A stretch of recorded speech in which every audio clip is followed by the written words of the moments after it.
बस बस highly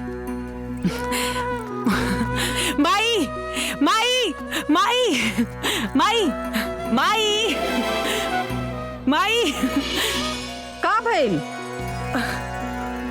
माई हमार नौकरी लाग गइल बा।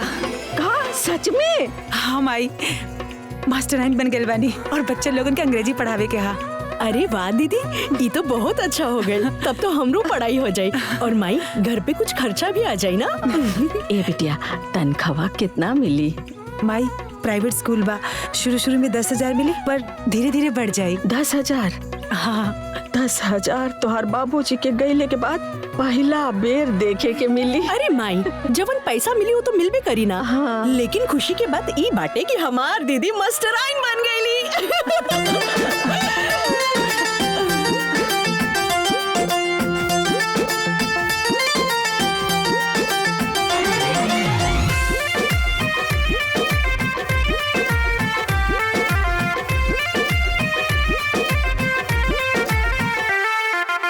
मेहनत के फल मिलल, खुशियन से चेहरा खिलल, सुर भइल गौवा में, घरवा में नौकरी मिलल। हाँ मेहनत के फल मिलल, खुशियन से चेहरा खिलल, सुर भइल गौवा में, घरवा में नौकरी मिलल। टोला मोहल्ला बाटल लड्डू मिठाई, टोला मोहल्ला बाटल लड्डू मिठाई, तक दिया भइल मास्टराइन। ए माई, तक दिया भइल मास्टराइन। ए माई।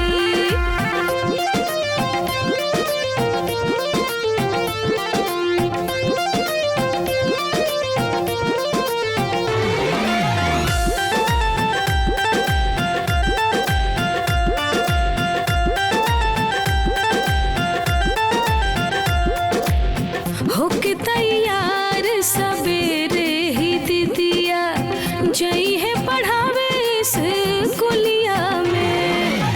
मिस जिया मैडम जी कही है सब लइका, डंका बजई है पूरा दुनिया में। अच्छा से चली अब तो हमरो पढ़ाई, अच्छा से चली अब तो हमरो पढ़ाई, तक दिया भइल मास्टराइन। हे माई, तक दिया भइल मास्टराइन। हे माई।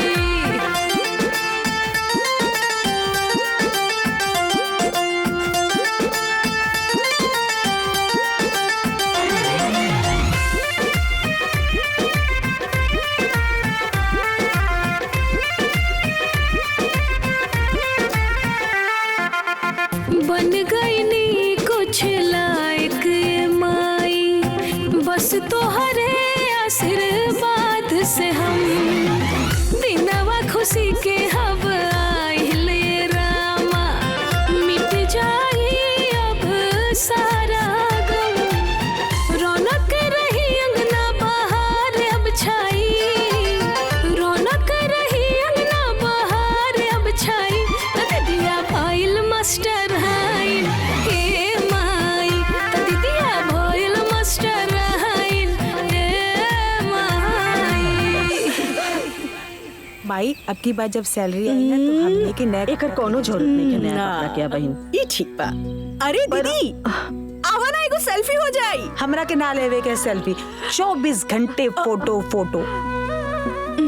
अरे दीदी, फेसबुक में अपलोड करे के बा। इतना बड़ा खुशी की बात छुपा के रखबू का? चल। अरे हमरा के नहीं खिंचावे के। ना चल। अरे बहिनी जा खिंचाला, अपन बहन के तो जानबे करेलू। जब तक कुछ नया चीज के फोटो खींच के फेसबुक पर ना डाली तब तक एकरा के चैन न मिली। जा जा खिंचाला। ठीक है। जा। सेल्फी। ना ना ना, ये व्यू अच्छा बा। स्माइल। एक और।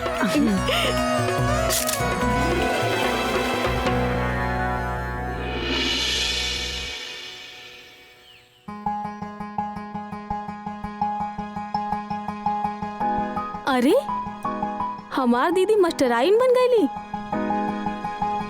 माई माई मम्मी मम्मी हाई देखा। का भेल रे? तोरी आदत हमके बहुत खराब लागेला। जब देखो तब चिल्लात रहेले या तो मोबाइल में घुसा रहेले। अरे देखा था सीमा पोस्ट डलले बाड़ी, सुधा दीदी की नौकरी हो गई, वो भी प्राइवेट स्कूल में मास्टराइन हो गई। हम तो बहुत खुश बानी। मास्टराइन नु भाई है, कोनो कलेक्टर तो नहीं की भाई ना। कितना तनख्वाह पाजी है? वो है 10-12 हजार। बस 10-12 हजार ना, इतना तुमकर आवे जाए में खर्चा हो जाई। अरे वो कुछ तक कमाई इनके, लेकिन घर में बैठ के उरील तो ना बनावती या कुछ तो कमाती अनु। तू तो बिल्कुल ना बोली है, बिल्कुल ना बोली है तू। ताना मार लायक बिल्कुल नहीं खू। सुपवा हंसा थसा चलनियो हंसा जकरे 72 को छेद। ए देखी हमार बिटिया के तो कुछ बोलिया मत। वो ऐसा वैसा नौकरी ना करी। कौन जरूरत में एकरा नौकरी करे खातिर? हमार बिटिया नौकरी करी तो सरकारी करी, सरकारी नहीं तो कुछो ना, बुझला? ठीक बा। अरे नाव भाई कितना बार तरह ऐसा भागवा गिरी। ठीक बा, वो देख ले।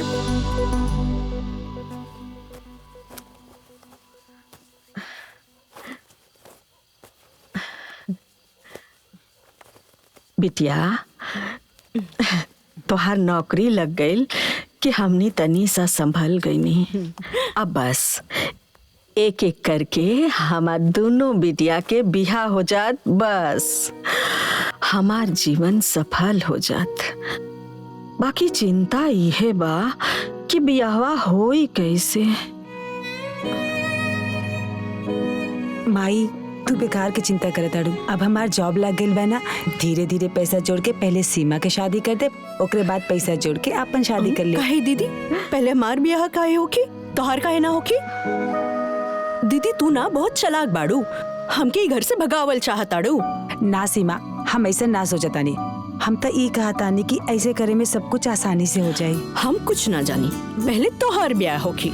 समझा सीमा, पहले तोहार ब्याह। दीदी पहले तोहार ब्याह होई, तोहार होई, तोहार होई, तोहार होई, तोहार होई, तोहार तोहार तोहार। अरे भाई बस, जे जैसे बा ओकर वैसे बिहा होई। और रहल बात पैसा के, तो तू लोग चिंता मत करा, हम बानी ना। खेत खरियान बेच के तू लोगन के बिहा कराई। अब जा दोनों जने जल्दी जल्दी तैयार हो जा, चाचा के पास जाए के बा। और तोहार नौकरी के खुशखबरियों चाचा के देवे के बा। जा जा जा तैयार हो जा, हम हूँ तैयार हो जाता नहीं। चला चल। अरे माई माई।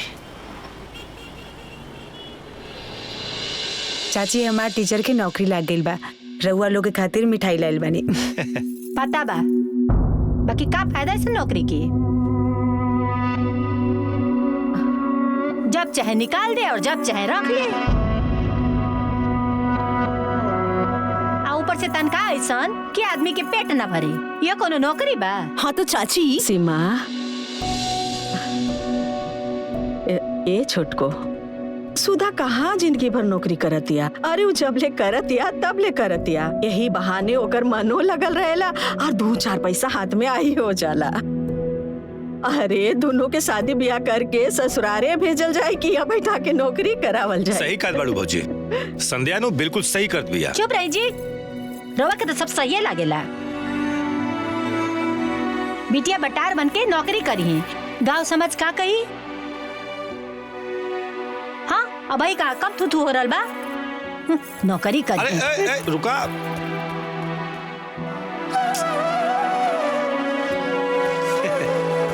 इली बड़की माई पानी पी ली। भौजी पानी पिया। ए बेटा ला लो ला बिटिया पानी पिया। अरे थोड़ा खाना बेटा। ली माई पीला पानी पीला। ए महाराज, हमार दोनों भतीजी आयल बाड़ी सन। अरे वह फोन रखी, हम शाम के आके मिल ले। हाँ रखे। बबुआ जी। अरे भौजी आई आई आई, बैठी बैठी बैठी बैठी। का कोनो बात बका बताई? बबुआ जी रवा तो देखते बानी, दोनों लड़कियन सियान हो गए बानी। अब वो लोगन के शादी ब्याह कर देवे के चाहिए। हम सोचत रहनी कि सुधा खातिर रवा कोनो घर बर देखी। इस साल सुधा के बियाह हो जाए तो तनी हमार माता के चिंता हो जाए, और ओकरे बाद अगले साल सीमा के हो जात। ठीक है भौजी, तो हम देख के बताओ तनी। अरे का देखत बानी? तारा बस में कुछ बा कि तू देख ले बा? अपने घर में अलवैया और दूसरे के गंदा पूजे। अरे खुद के घर में तो सियान बिटिया बैठल बिया, ओकरा खातिर तो रिश्ता खोजते नहीं खे। चलन हा गाँव भर के ठेका लेवे। छोटको, ये कैसन बात करत तारू? हाँ, ये गांव घर के बात नहीं खे, ये हमनी के घर परिवार के बात बा। और हमनी के परिवार के गार्जियन बबुआ जी बाड़े, तो बबुआ जी शादी ब्याह देखिए ना। अब हम कहाँ खोज जाए शादी ब्याह? एक बात कही दीदी, बुरा मत मनिया। जब गली गली अपन लड़कियन के घुमावे लू तब लाज नहीं खिलागत। और उनकरा खातिर रिश्ता खोजे में लाज लगी तोहरा के?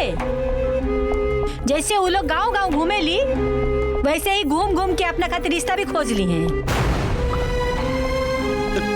देखी दीदी, ये सब झेलल अपने बस के बात ना है। तू ही रिश्ता फिस्ता ना खुदे देख ली है। माई चला, देर होता। चला चला भौजी, चला भौजी, चला हम देख के हम कुछ बताओ तो नहीं। चला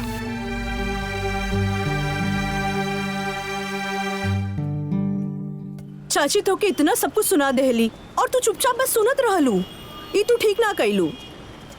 बिटिया, जब समय खराब होला ना तो सब कुछ बर्दाश्त करे के पड़ला। कूलर कपड़ा में दाग ना लगे के चाहिए। तो माई ये बात सबके सोचे के चाहिए। हाँ। हमनी के केहू खर्चा ना चलावे लसन, जब देखा तब सबके सामने हमनी के बेइज्जती कर देनी।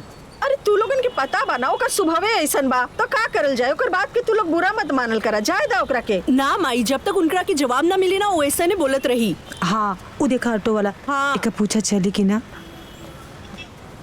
भैया रामपुर चले क्या? हाँ हाँ बैठ जाइए। बैठे माई, चली माई। बैठ। चलिए भैया।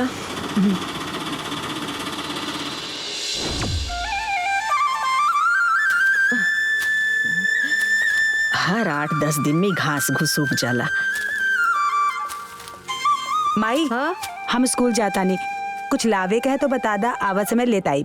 नहीं कुछ होना चाहिए स्वभाव। अरे दीदी, कुछ ले आए के ना बा, ले जाए के बा। ले जाए के बा का? ई तोहार टिफिन, हमरो के ही तोहार ख्याल रखे के पड़ी ना। हमार छोटी, तू हमार कितना ख्याल रखेलू। तू ना रहे तो हमार कोनो कामे ना होई। अच्छा, कुछो काम ना हो पावेला। जब ससुरारे जइया तो यहू के ले जइया। हाँ। ए बिटिया, तनी चाचा के फोन लगा ना, देखी तक कहीं गए रहले कि ना।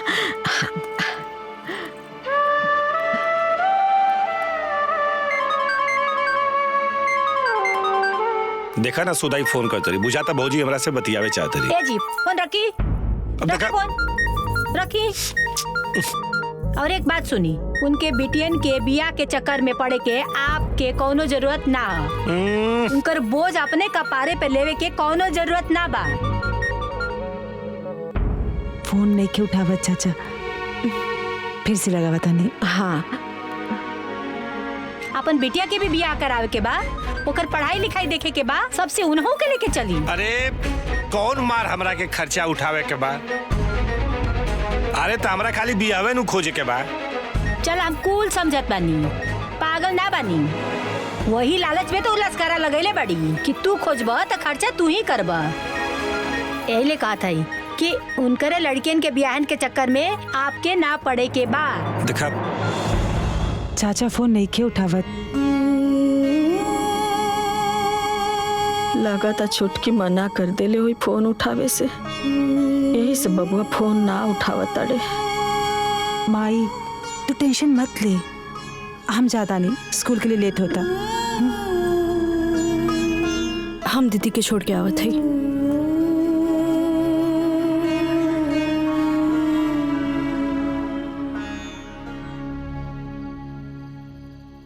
सीमा, कल हमरा के स्कूल बहुत जल्दी जाए कहा।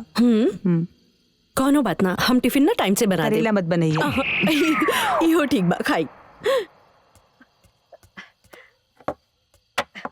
ए बिटिया, तनी मामा के फोन लगा देना, लगा अरे दे। माई, पहले हमनी के खाना तो खा लेवी दा, बाद में बतियावल जाई। अरे लगा देना, खात रहिया लोगन, लगाओ।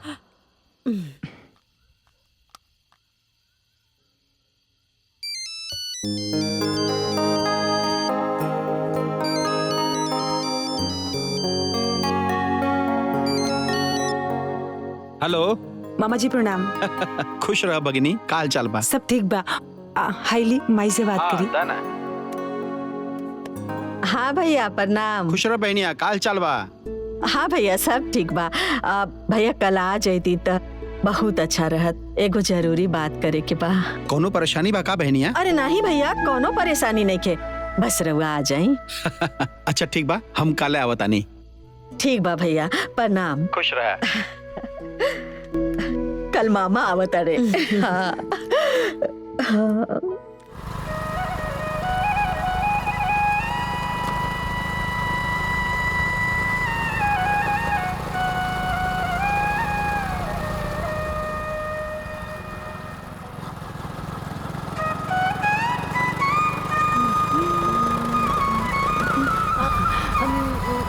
मामा जी। अरे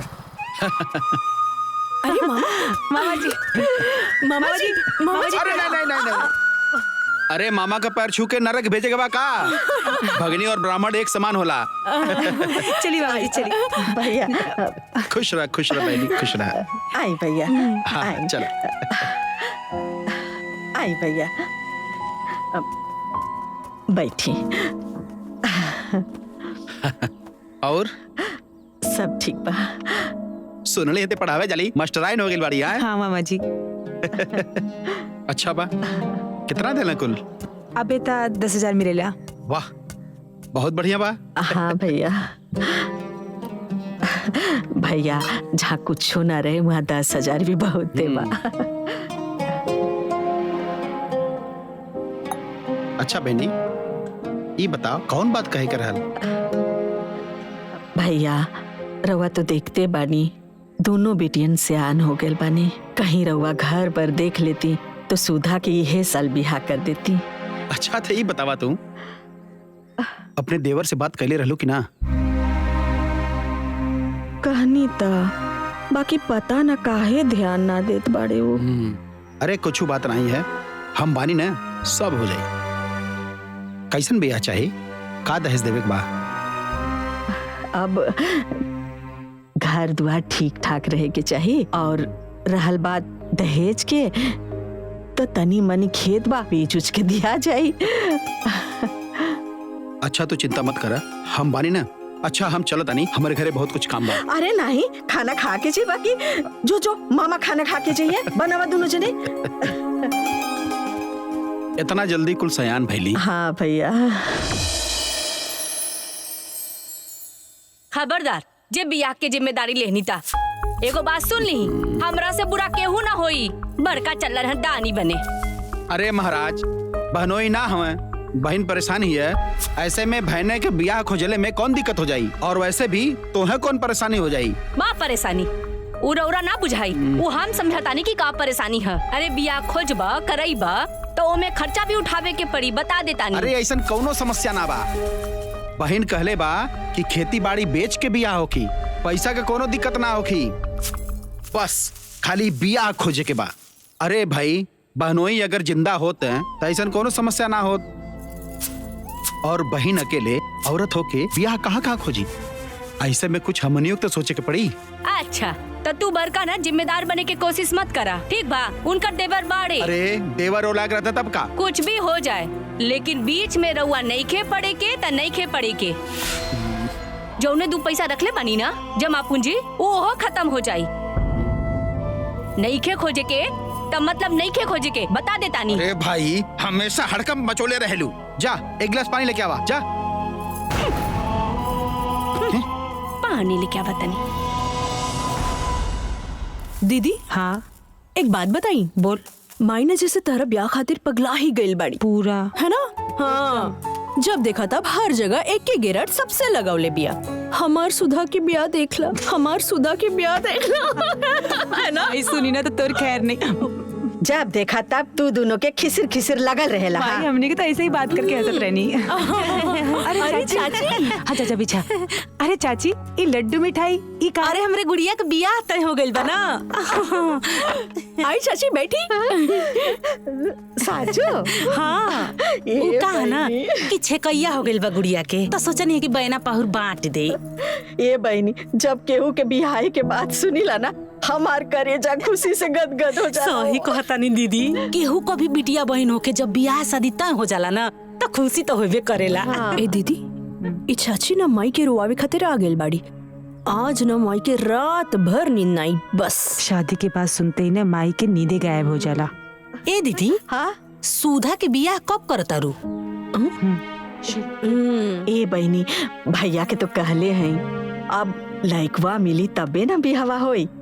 अब उहुए के तो चिंता बा, हम कहा कहीं ए बहनी कुछ ता भैया के? हाँ? अरे तोहर देवर ना देखत हवा का? नहीं बहनी, उहो देखत बाड़े। अब जनबे करेलू शादी बियाह के मामला बा, जब ले 2-4 लोगन से ना कहब तबले कैसे होई? हाँ सही कहता रू दीदी। अरे गुड़िया के बियाह खोजे में तो गुड़िया के बाबूजी के चप्पल घिस गईल। आई जान ला कि सैकड़ों जगह देखा ना तब जाके तय भयल। ए दीदी, रउआ कहती ना त गुड़िया के पापा से कहती सुधा बदे लइका देखे के, काहे से कि उ केतना जगह घूमल आइल गइल बाड़े ना। ए बहनी, कहा ना हमार सुधवा खातिर लइका देखे खातिर। ठीक बा दीदी, कहब हम गुड़िया के पापा से। ठीक बा दीदी, चला तानी, बहुत काम बा ना। ठीक बा ठीक बहनी। है दीदी, ठीक है। खुश रहा, खुश रहा। जाता संभल कर जा। चलिए।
माई फिर से रोवे लगलू।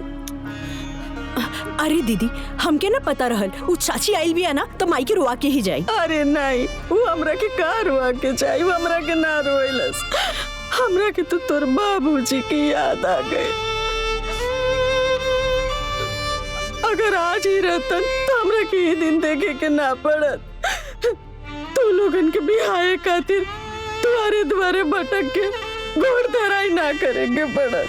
अरे माई तू ना, हमनी के बियाह ना होई तो हमनी के मर थोड़ी ना जाई। अब ना होई बियाह तो ना होई। अब तू अपने आप के इतना परेशान ना कर माई। हाँ हाँ माई, तू ना खुश रहा कर। हमने की तो से कुछ ना चाहिए, हमन मिलके सब संभाल लियल जाई। लेकिन तू ना ऐसे दुखी मत रहा कर। चला अब आपन सु पूछो। हमने के बानी नो।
चैन से जिंदगी आना काटेला।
कवन परेशानी तोहर कैल जाए खूब सेवा पानी त कवन परेशानी।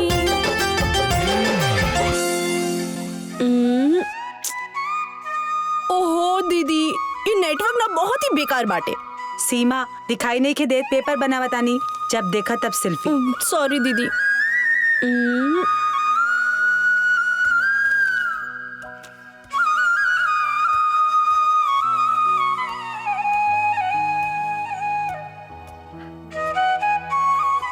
ए सीमा, हाँ तनी मामा के फोन लगाव ना, तनी देखी तो कहीं कुछ पता चलल की ना। माई तू हो ना कोनो बात के पीछे ही पड़ जालू। सही बात बाटे माई। अरे कहीं देखिए तकिए तबे नु बताइए, तू काहे परेशान बाड़ू? अब आ दिया तू लोगन के तो एगो बात बोल दा ना त लगेलू बोखला खनी उधेड़े। लगा फोन।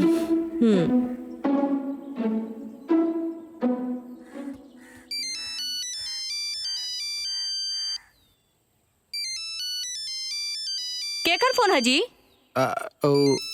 सिमवा का फोन है। उठाइया मत, कौन जरूरत नहीं के बीच में कुदला के। अरे जरूरी बा कि बियाह के बारे में बात होखे, और भी तो कोनो बात हो सकेला। कुछ भी हो जाए फोन उठे के ना चाहिए, बता देता नहीं। माई मामा फोन नहीं खन उठावत। एक बेरा और लगा दे।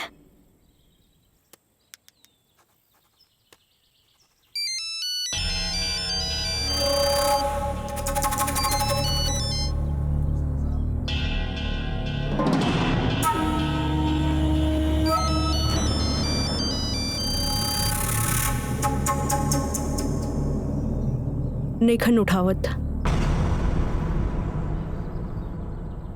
बतावा कैसन समय आ गइल बा, आपन सगा भी साथ देवे के तैयार नहीं खे। सही कहल जाला, आपन पराया के पहचान खराब समय में आवेला। ओह माई, हो सकेला मामा कहीं बिजी हुई है ना, तो उठाइते ना। तू ना बेकार में परेशान बाड़ू। हाँ लगा तो कहीं कुछ काम में लग गए हो ये। हाँ हाँ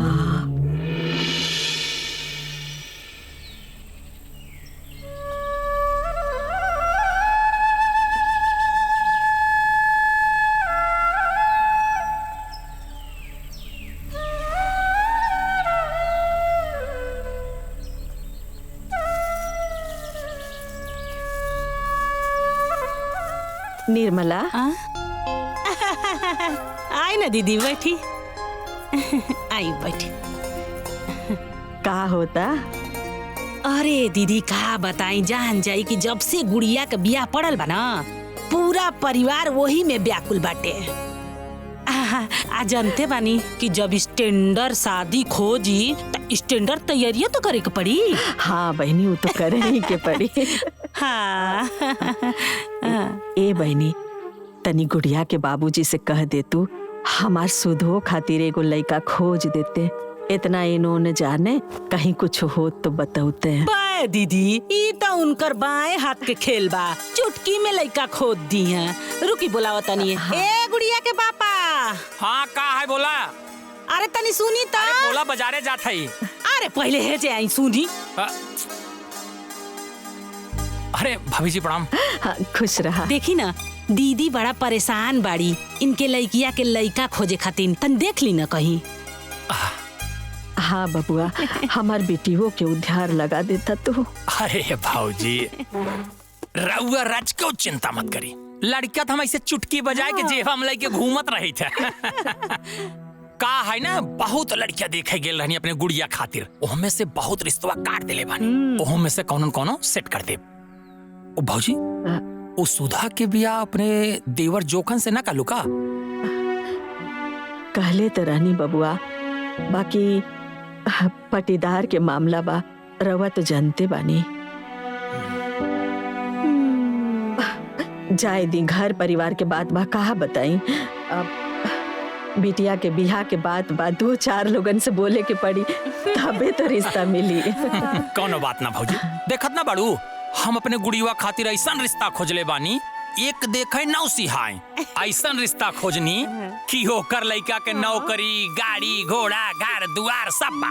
बाकी भौजी जाना ताड़ू रिश्ता उस्ता बिटिया के सौभाग्य से मिलेला।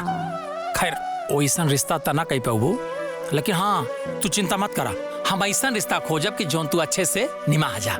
ठीक बा? हाँ। चिंता मत करा। अच्छा चलत बनी। जाई तनको चिंता मत करब, यहाँ का बानी न। चली ठीक बा, प्रणाम। खुश रह। ठीक बा। ए गुड़िया के माई तनी गम सौदा हमका बाजारे जाके बा। ये जाई ले ली है जो खुटिया पर टांगल बा। देखा तनी के इतना काम बाटे तौने पर।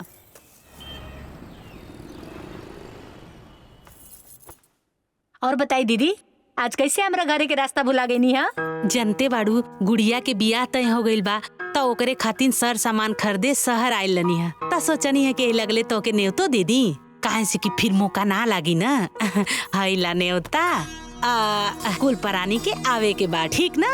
अइहा जरूर भुलैया माँ। हाँ हाँ दीदी जरूर आवल जाई, सब जने आवल जाई। हाँ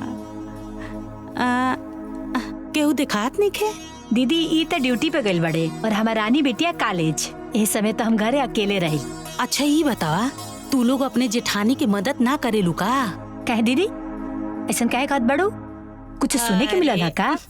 जाए दे तू का कहीं बहिनी, तुहार जेठानी घूम घूम के तू लोग के मांस बेचतारी, तू लोग के खूब बुराई करतारी।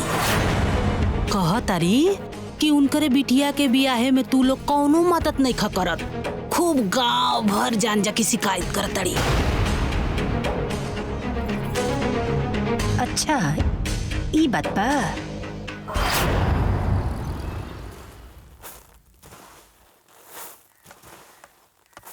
का दीदी? हाँ रवा गांव घर में घूम घूम के हमनी के शिकायत कर रहल बानी।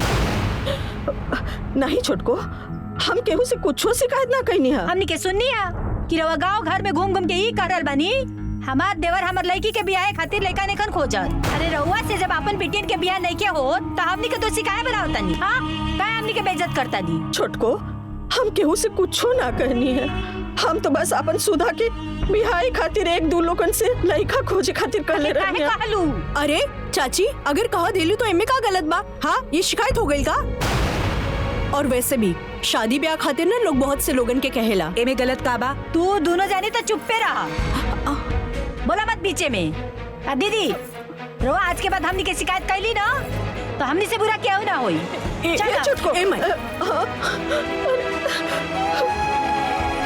कोनो बात ना माई।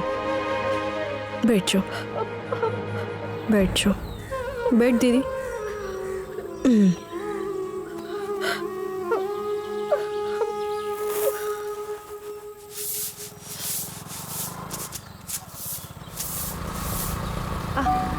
मामा जी। अरे मामा जी। मामा जी।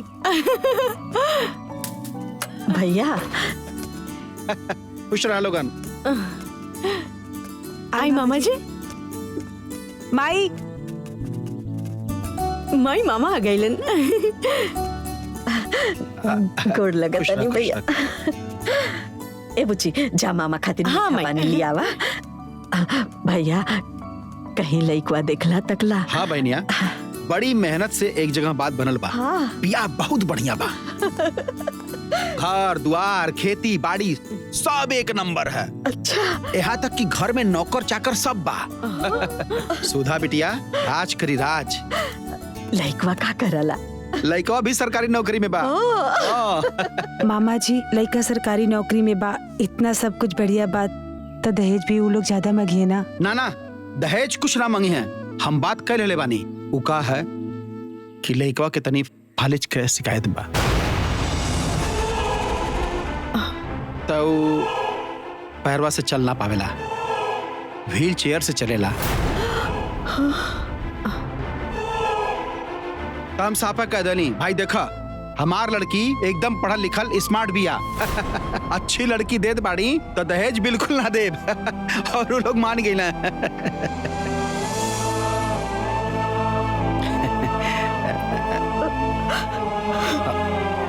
बहनिया बहुत बढ़िया बिया बा, जल्दी से दिन पाती रख के ब्याह कर दे। बाकी अरे बहनिया इतना बढ़िया शादी तिया लेके खोजले भी ना मिली। बस उतन की भर कमी ना रत ना, नहीं तो हमन के औकात ना बाकी उनके दरवाजे पे खड़ा हो सकेला।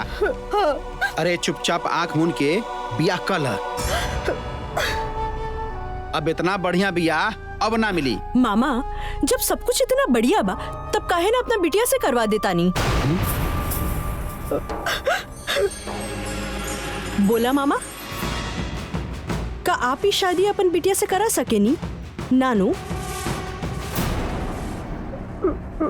का मामा, हमन तो आपके बिटिया समान बानी नू।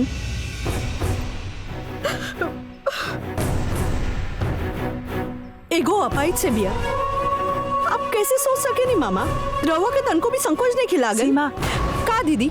मामा जी कम से कम कोशिश तो करी ना हमरा खातिर लड़का खोजे में।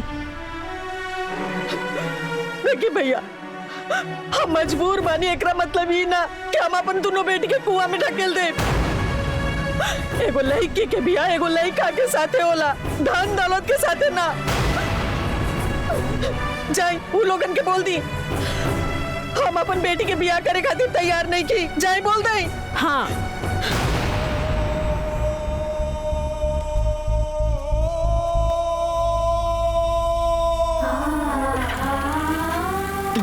तू रो मत माई, दीदी खातिर बहुत बढ़िया रिश्ता मिली।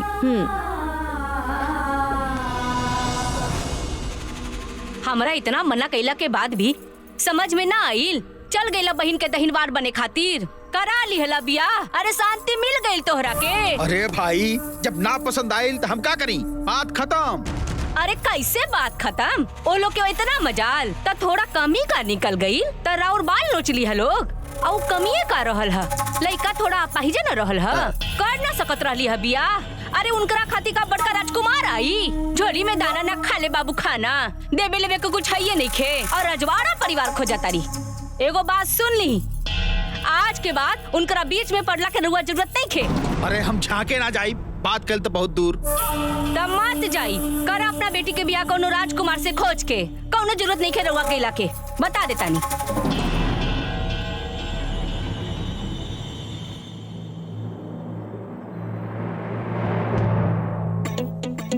पढ़ चुपचाप।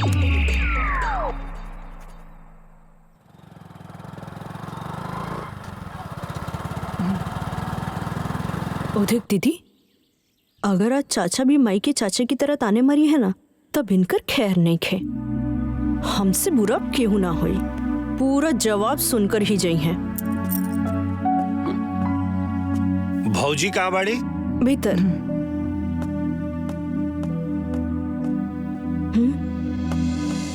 भौजी, ए भौजी,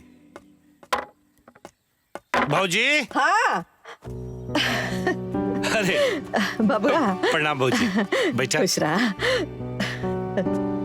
उ कहा ना भौजी कि हमें को लड़का देख ले बने, बड़ा अच्छा बा, घर दुआर बा, खेती बाड़ी भी बा, लड़का बहुत मेहनती बा, बस पढ़ल लिखल नहीं खे। लेकिन हाँ, उ जो बालू वाला ट्रक होखेला नु, ओकर ड्राइवर बहुत रुपया कमाला। अगर जमे तो बोला हम बात आगे बढ़ाएं। अरे बबुआ, जब सब ठीके ठाक बा, लइकवा मेहनती बा, पैसों कमाता, तो कहा सोचे की जरूरत बा? बातचीत कर लिया जाए तो ठीक बा। काम आई इका कहताड़ू, दीदी डबल MA BA कैले बाड़ी, स्कूल में पढ़ावताड़ी, और तू उनकर बिया एगो अंगूठा छाप से करावे के चाहताड़ू। पगला गई बाड़ू का? देखा तारू भौजी, ये कैसे बोलती है, ये एक संस्कार है, देख ला। चाचा, हम सही तो कहत बानी, एमे संस्कार की का बात बा? अरे शादी बिया तो जोगी जोगी में होखेला कि जहाँ मर्जी वहाँ करा देवल जाए। देखा तारू कैसे जबान लड़ावती है, ये देखा कैसे जबान लड़ावती है। ए बबुआ, सीमा ठीके बोलतिया। शादी बियाह जोगे जोगे लोगन से होला, ई बियाह जाए दीना, एगो और लड़का देख ली। हाँ तो ठीक बा, जोगे जोगे रउआ लोग लड़का MA BA वाला देख के शादी करा ली लो। अब हम रउआ लोग के बीच में ना पड़ा, बिल्कुल कोनो मतलब। ठीक बा चाचा जी, कोनो बात नहीं खे। अगर हमार दीदी की ब्याह न हुई तो ना सही, बाकी आड़े तेड़े लड़का से ना हमार दीदी ब्याह न करी। हाँ ठीक हाँ बा, हाँ ठीक जाए बा, जाए कोनो बबुआ। काम आई, ये आड़े तेड़े लड़के से दीदी की ब्याह करावे के चाहताड़ू। अरे तू लोग ऐसे ही करबू तो लइकवा कहाँ से मिली, का मालूम? मिल जाई माई।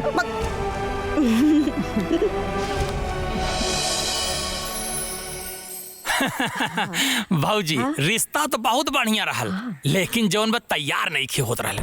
लेकिन जब बिटिया लोग के तारीफ कैनी त चट से तैयार हो गई। माई हमर ब्याह करावे के नेता पूरा गांव में बटले बाड़ू का। अब अग दिया, चुप रहो। हाँ भैया तो बताइए। जाना तारू भौजी, रिश्ता तो बड़ा संजोग से मिल गई बा, एक नंबर के शादी बा। और जाना तारू, घर दुआर गाड़ी घोड़ा मकान गोरू चौआ सब एकदम भरल बा। यहाँ तक कि जान ल 2 बीघा लीची और आम के बाग बा। बिटिया बड़ी खुशी से रही है। भैया हमरा के मालूम रहे रवा खोजम ना तो अच्छे घर में रिश्ता खोजम। बाकी भौजी तनिक सा खोट बा का यही कि लइकवा तू ब्याह बा। तू ठोकरे बिटिया बाटिन, बाकी तू चिंता मत करा। वो बिटिया लोग बड़ हो गए बाड़िन, बिटिया के बियाह सियाह कर दी, अपने घर चल जाई हैं। बाकी अपन बिटिया एकदम खुशी से रही वहाँ। अरे वाह चाचा जी, इतना बढ़िया रिश्ता, तो अपन बिटिया की शादी काहे ना करा लेता नहीं? हमार बिटिया का तो फेकल पवारल बा का जोन दू बियाह से कर दे। हाँ तक हमनी के फेकल पवारल बानी। अरे मैं रिश्ता खोजे का कर देनी तो रवा जवन मर्जी हुए करब। चल रहे जैसे। आय हो दादा, सही कहल जाला, हवन करत हाथ जरई। एक तो हम धूपे धूपे साइकिल लेके टक टक दुआरे दुआरे लइका देखत हई, ऊपर साइकिल कर सबके बनर घुड़की सुनी। ए भौजी अब हमारा से न हो पाई, अपन खुदे जाए के लइका बच्चा ढूंढा, ठीक बा? चल भाई। हाँ जाए केहू नहीं तो हर दुआरे।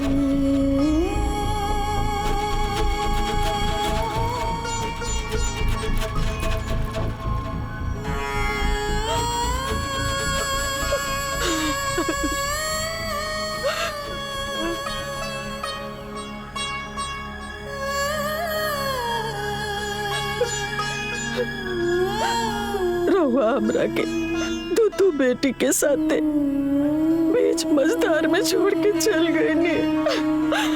अब हम का करें, कैसे दोनों के घर परिवार बसाए? वाले जैसा का संबंधी रहे सब हमसे किनारा कर लेला। हम लगा जाए के कर दुआरे जाए, कैसे रिश्ता खोजी? जकरा से उम्मीद रहे वो लोग हमार मजबूरी के मजाक बना देले बा। राउत सखा भाई हमने के बिटियन के खातिर एगो ड्राइवर के रिश्ता लेके आयल बा, और हमारा अपन भाई एगो रिश्ता लेके आयल बाड़े। अब रहुए बताई हम का करें, कैसे अपन बेटियन खातिर रिश्ता खोजी, कैसे लोगन के घर बसाई?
केकरा से काहे हो दुख अपन केकरा से काहे हो दुख अपन केकरा से काहे हो दुख अपन केकरा से काहे हो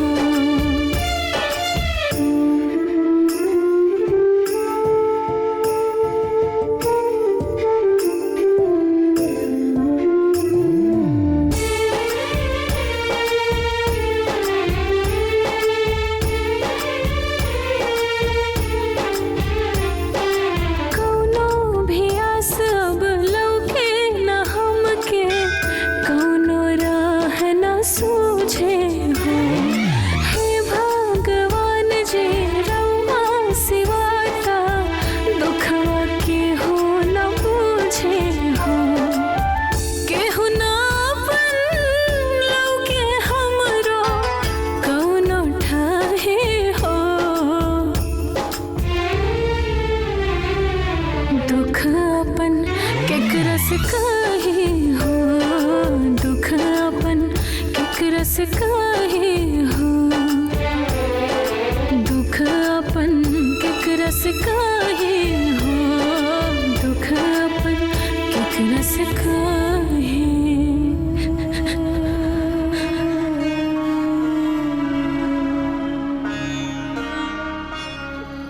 बस कर माई, अब कितना रोबे? रोए से कुछ न होके वाला बा। हाँ माई, अगर रोए से ही सब काम हो जाला ना तो हमने बैठ के तोरा साथे रोवल जाए। हाँ, वैसे भी भगवान कर्म करे वाले के साथ देला, बैठ के रोवे वाले के ना। हम का करी बेटी, हमार बस चलत तो तू दोनों के बिया हम कब के कर देले रहती, बाकी हम मजबूर बानी, दूसर के भरोसे बैठल बानी। यही से माई, दूसर के भरोसा बैठला से ना खुद के दुख मिली। यही से कहता नहीं कि आज से दूसर के भरोसे मत रहा।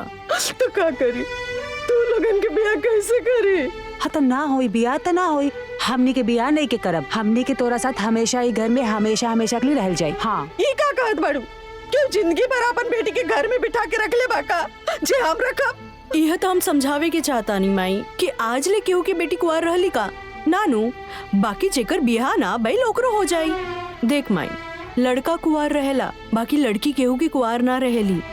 अरे कोनो न कोनो विधि व्यवहार से सबके बियाह हो जाला, ठीक वैसे ही हमन के हो जाई। अरे बाकी बियाह करे खातिर रिश्ता तो खोजे के पड़ी ना। तो ठीक बा ना, हमनी के अपन रिश्ता ढूंढ लियल जाई। तू लोग पगला गए बाड़ू का? हाँ, लड़की लोग अपन रिश्ता खोजे जाला का, जो तू लोग अपन रिश्ता खोजे जाइबू? अच्छा तो ठीक बा माई, आज ले केहू लड़की अपन रिश्ता खुद खोजे ना गईली, लेकिन हम दोनों एक दूसरे के रिश्ता खोज सकेनी ना। अब हमार बात सुना, हम दीदी खातिर रिश्ता खोजब और ओकर ब्याह करा दे, फिर ओकर बाद दीदी हमार रिश्ता खोज के हमार ब्याह करा दी, है ना दीदी? एकदम सही। अरे बिटिया, ई का कहत बाड़ू? हाँ, ई गांव समझ का बोली? तोरे चाचा चाची मामा मामी का सोची सब? अरे माई, केहू के कुछो सोचे दी, केहू के कुछो बोले दी, जब केहू हमनी के बारे में ना सोच ले तो हमन ओकर बारे में काहे सोची? और माई, अब तोहरा के ना चिंता करे के बिल्कुल जरूरत नहीं के, हमनी के ऊपर सब छोड़ दे, हमनी के सब संभाल ले। हाँ। अब रोल बंद कर। हाँ। अब ठीक बा, तू लोगन के जोन करे के बा करा।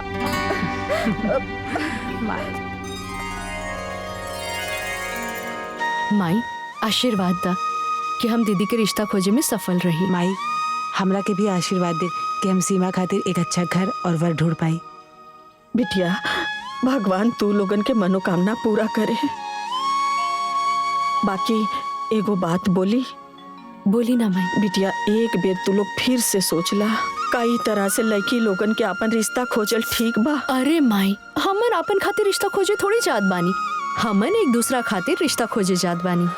बाकी बिटिया, आज तक कबो ऐसा ना भइल कि लड़की लोग। माई, अब जो कब्बो केहू न करे होके ना, उहे करे के चाहिए। और तू ना चिंता बिल्कुल मत कर, हमनी के तोर मान सम्मान बिल्कुल कम ना होके दे, भरोसा रखा। चल अब आशीर्वाद दा।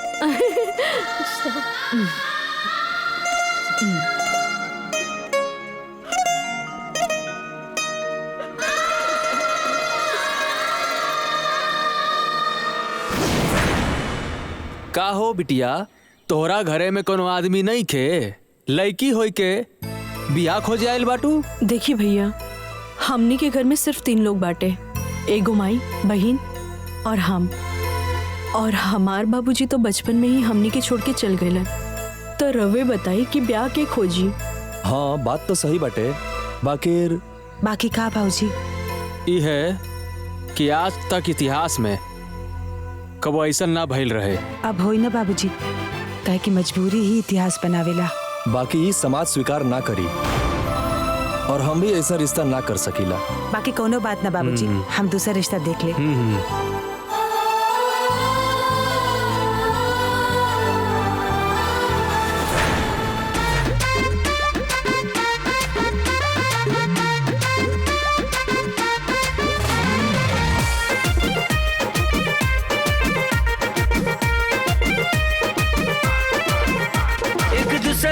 खातिर दोनों बार खोजे, निमन लोग निमन द्वार निमन घर खोजे। एक दूसरा के खातिर दोनों बार खोजे, निमन लोग निमन द्वार निमन घर खोजे। अब बियाहे के कुल तैयारी बा, अब बियाहे के कुल तैयारी बा। सर पे चिंता चढ़ल बड़ी भारी बा, दुल्हा के तलाश देखा जारी बा। दिल में शादी के बड़ी बेकरारी बा, दुल्हा के तलाश अभी जारी बा।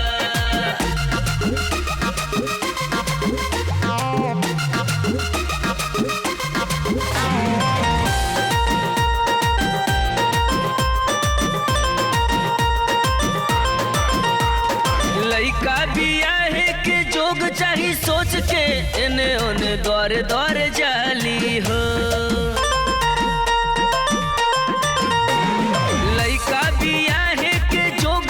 सोच के ने ओने द्वारे द्वारे जाली हो। एक दूसरा के घर बसावे के खातिर मेहनत करत उ देखाली हो। आज दुनहुन के सर पे जिम्मेदारी बा, आज दुनहुन के सर पे जिम्मेदारी बा। सर पे चिंता चढ़ल बड़ी भारी बा, दुल्हा के तलाश देखा जारी बा। दिल में शादी के बड़ी बेकरारी बा, अभी जारी बा।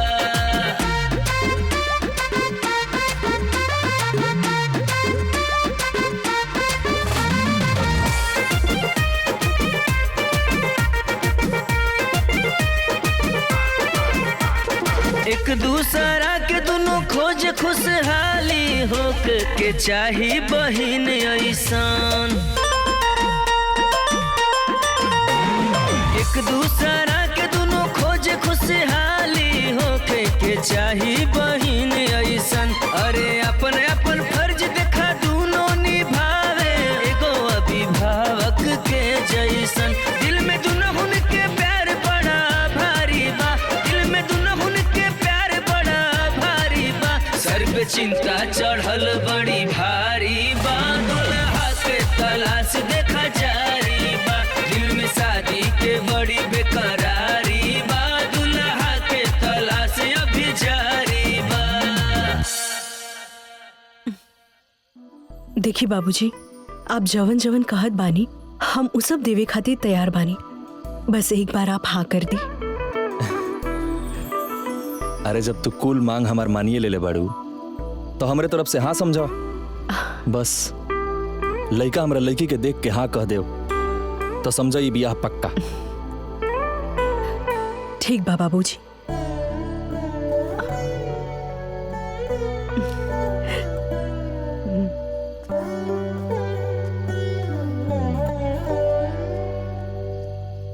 बिटिया कहीं कुछ बात बनल? माई अबे तक कुछ ना भइल, लेकिन तू टेंशन मत ले, जल्दी हम सीमा खातिर अच्छा लड़का ढूंढ ले। माई माई माई माई अरे हमार माई अरे हम दीदी खातिर लड़का ढूंढ लेनी। सच? हाँ, घर परिवार सब कुछ बहुत बढ़िया बा और सबसे बड़ी खुशी की बात कि लड़का मास्टर बाटे, वो सरकारी। हे भगवान, तोहर बहुत कृपा बा।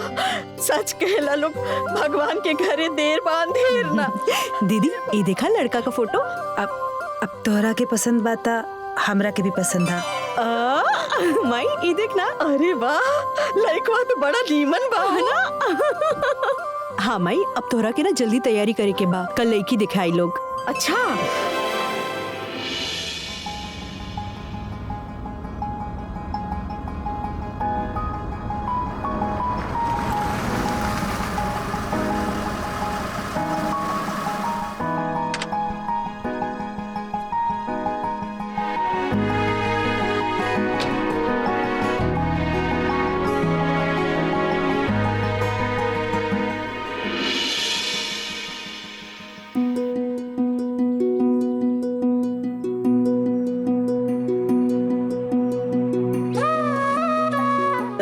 समधी जी और ली बबुओ के दी। समधिन जी रहो ली।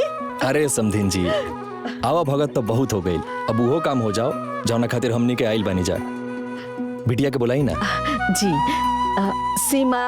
हाँ माई। दीदी के लिए आवा बिटिया। हाँ।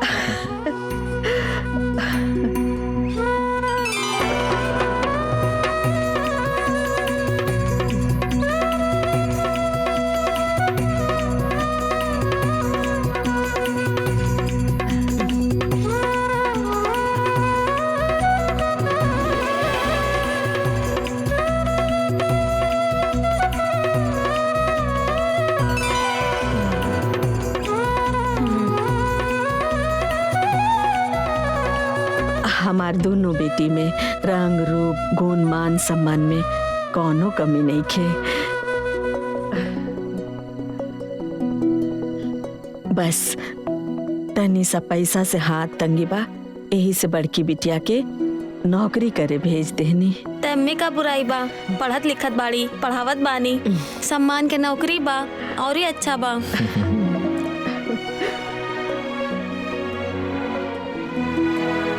जितना हम सोचले ना रहनी है ना, उससे भी सुंदर बाड़ी हमार बहू। हम शादी खातिर तैयार बनी। दीदी धन्यवाद। लेकिन हमारे को शर्त बा। शर्त?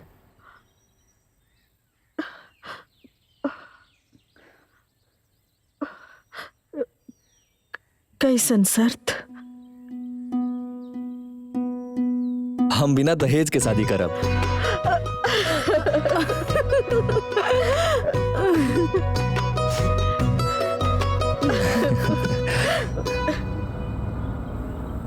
अरे चाचा, सुनत नहीं कि जोखन के भतीजनिया अपन शादी खुद ही खोज के तय कैले बिया। वो एक नंबर के बिया, लइका मास्टर बाटे, घर दुआर खेती बाड़ी सब एक नंबर के बाटे। जैसन घर बार लड़की हो के खोज लेने बानी, वैसन तो हमनियों के खोजे में समय लग जाई। दोनों बहनियां बड़ी चालाक बाड़ी। अरे बहनी, उत्सव चालाक ना बड़े चलबाज बाटे। सही कहत बाड़ू बहिनी, हमके तो उन्नन चाल चलन से ये बुझाता ना कि उ सब लइकवा के फंसा लेने है स। अब तक का करबू, मजबूरी में बियाहवा कर ही के बा। जब भी होके बियाहवा तो होके जात बा। चला बेचारिन के घर बस जाए, अब मजबूरी में केहू साथ देवे वाला ना ही बा, तो जौन करत बानी सा अपने मन से। चला छोड़ा, चला हमनी के अपन काम देखल जाए। चाची जी, सुधा दीदी की ब्याह तय हो गइल बा, यही से हम शादी के न्योता देवे आयल बानी। इली चाची जी। सुधा के शादी? हाँ। के तय करवैलस? हम अच्छा चाचा जी, हमके एक जगह और काट देवी के बा, हम जाता नहीं, शादी में आइन जरूर। ठीक बा, जा।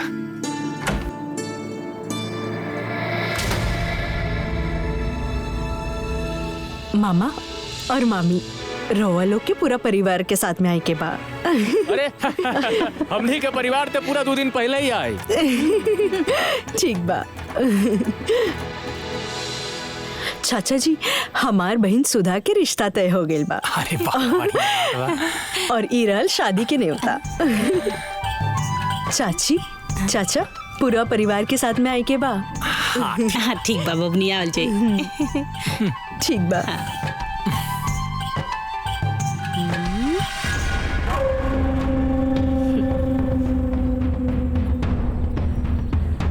अरे ई तो बड़ी आसानी से भी आता है कर ले। हमरा मुंह पे तो तमाचा लग गए। कौनो न कौनो गणित करे के होगी। ई लोग के खुशी हमरा से दिक्कत नहीं के बनत बाटे।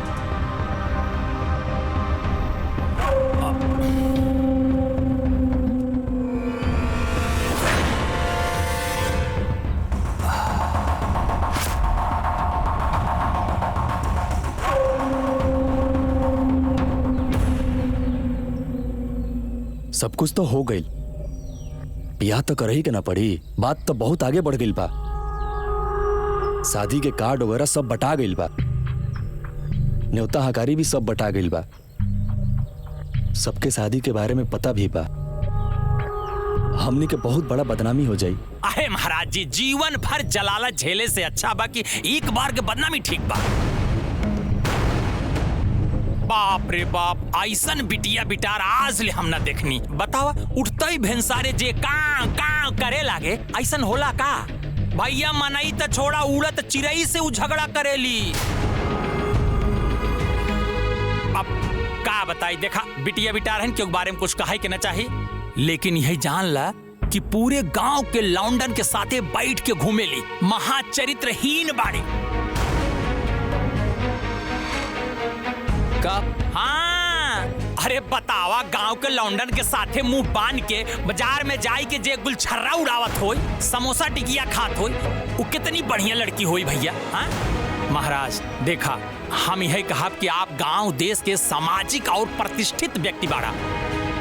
अब आप ही विचार करी कि वो चरित्रहीन घरे में लाओ ठीक बा कि आगे जैसे सोची समझे। चलत है, प्रणाम।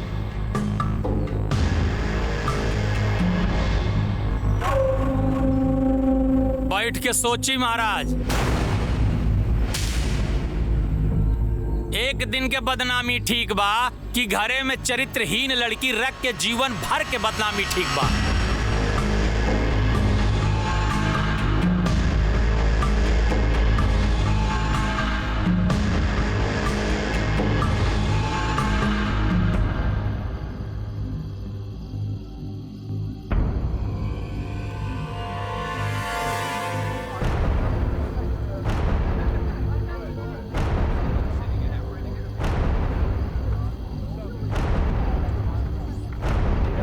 बतावा, 10 बज गए बा, बेले बारात नहीं खे आइल बा। में भी तो ध्यान से रखिए, ठीक? अरे दूर के बा लोग, आवत होई लोग ना, आवता होई लोग, तई टाइम लगता है। देख लिया। अरे रहुआ देख के मिठाई लगवा ली ना महाराज। हाँ, आवत होई लोग। हाँ तो जा अंदर मिठाइया सेट करा ला। हम हो जाते। हाँ, देख ला, यो थथला जी बतियाओ तड़न।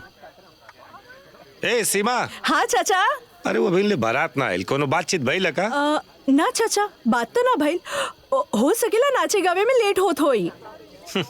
रवो परेशान जिन होई जाए, अपन व्यवस्था जारी रखी। अरे हमनी के सब व्यवस्था ठीक ठाक बा, बस बारात आइला में देरी बा। हाँ जाई चाचा हाँ, जी, ठीक बा, जाई। हाँ एक और। कहो भैया, ई बेला हो गइल बा, बरतिया रतिया आई कि ना? पता ना भैया, हमरा के का पता, शायद कुछ दाल में काला होखे।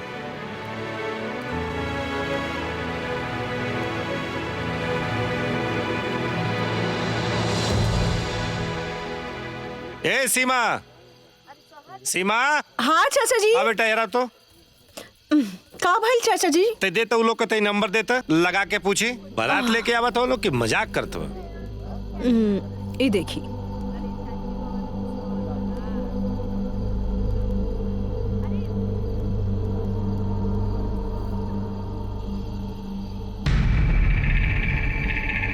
हाँ, हम सीमा के चाचा जोखन बोलता नहीं। प्रणाम। प्रणाम प्रणाम। अरे का समझी जी, कहाँ ले पहुँचल बनी महाराज? एजा सब लोग राउर इंतजार कर रहा बा। बताई ना कब बारात आई, कब द्वार पूजा हुई, कब बियाह बैठी? देर न होता। रउआ लोग बारात के इंतजार मत करी, हमरा यहाँ से रउआ लोग यहाँ बारात ना आई,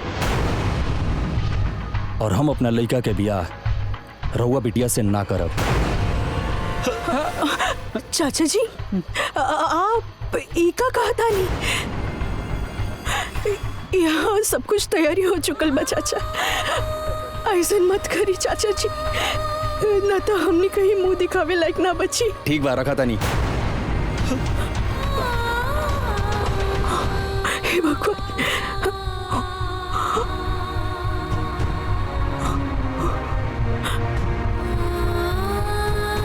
अब करवा तारू का भालू ना अपने मन के मनमानी कटवा देलू ना नाक।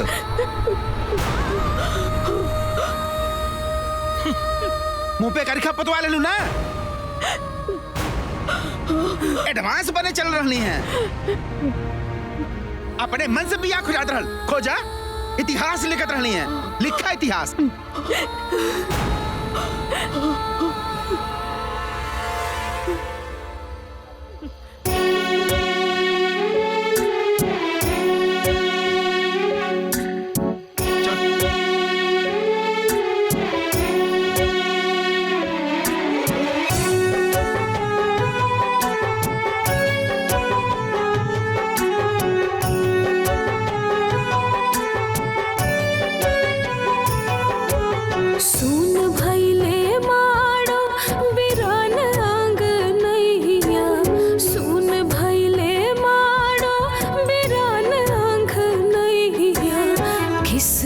से हर लिमाई तोहरी चिरैया, किस्मत से हर लिमाई तोहरी चिरैया। काहे भगवान भइल इतना निर्दयिया, किस्मत से हर लिमाई तोहरी चिरैया, किस्मत से हर लिमाई तोहरी चिरैया।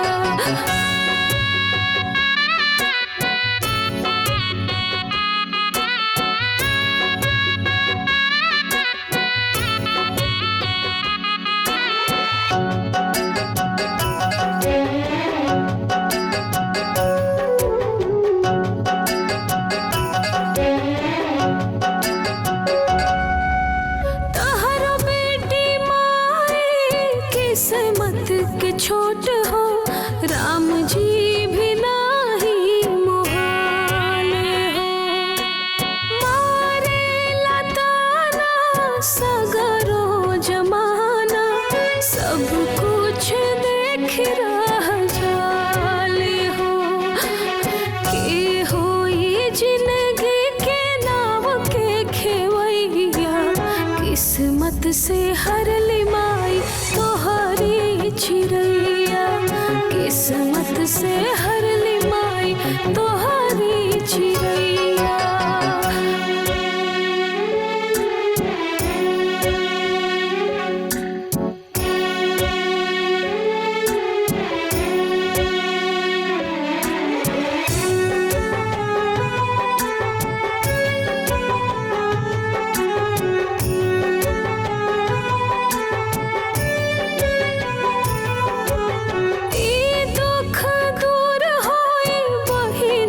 हो कहिया जाने ना कोई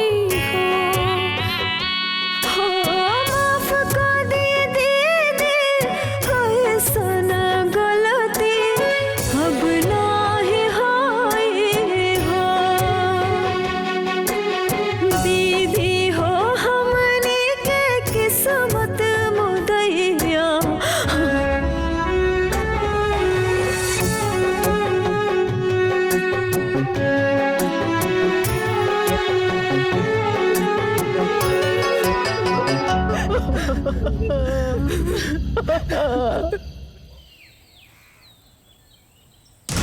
नहीं आई बारात, टूटा दुल्हन का अरमान।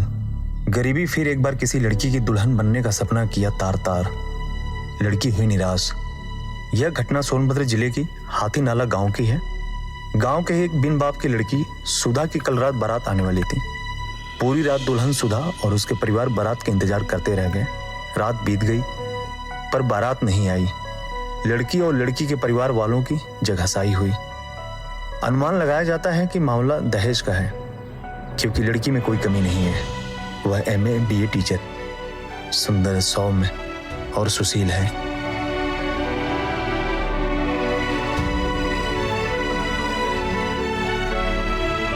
इतना सुंदर और सुशील लड़की के साथ ऐसा दुर्व्यवहार और वो दहेज खाती तिरस्कार। जे फोटो में इतना सुंदर बा वो सामने से कैसे न होगी।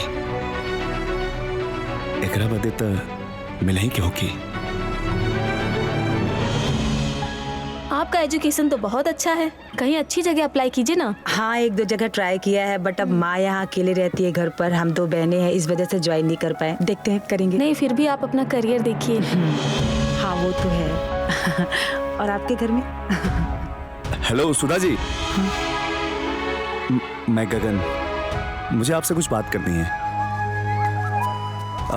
Excuse me ma'am. लेकिन मुझे आपसे कोई बात नहीं करनी। मैं आपको जानती तक नहीं, फिर मैं आपसे क्यों बात करूं? लेकिन मैं आपको जानता हूं और इसलिए मुझे आपसे बात करना है। क्या जानते हैं आप? कौन हूं मैं?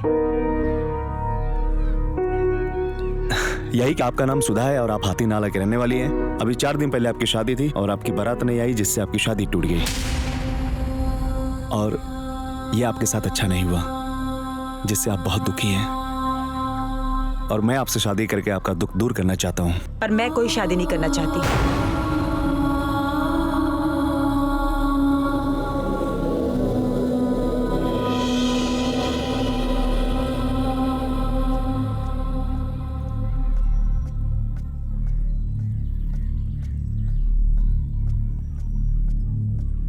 आपने मेरी बात का जवाब नहीं दिया।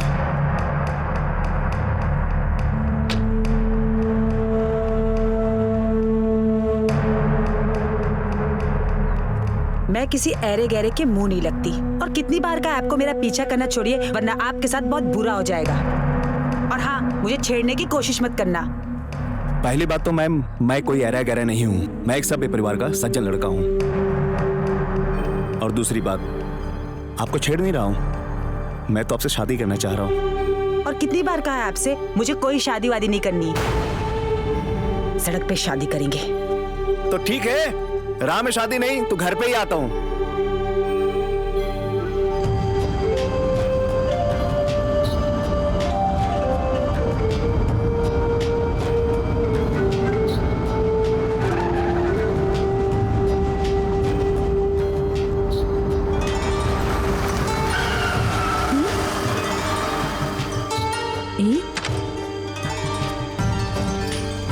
ई क्या है दीदी?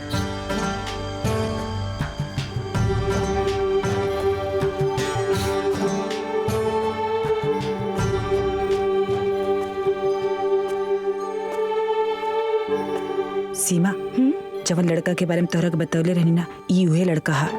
हमारे स्कूल में पीछा करत करत अब घर तक आ गई। तू चिंता मत कर दीदी, आज हम एकरा के ऐसा सबक सिखाए कि ई तहरा ही ना केहू लड़की के पीछा ना करी। रुक।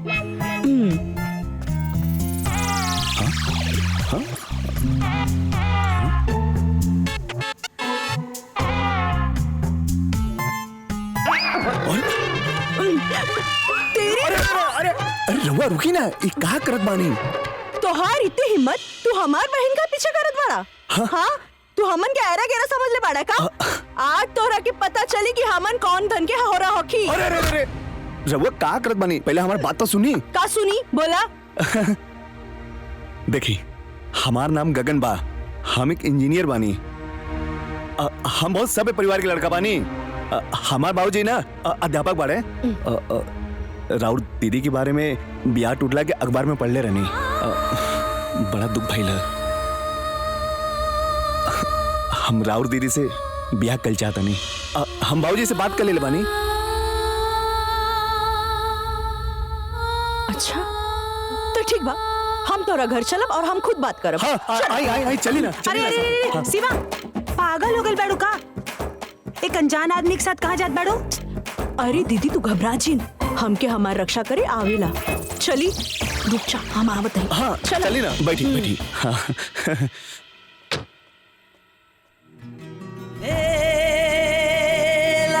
ब्याह तो तरह से करके रहा।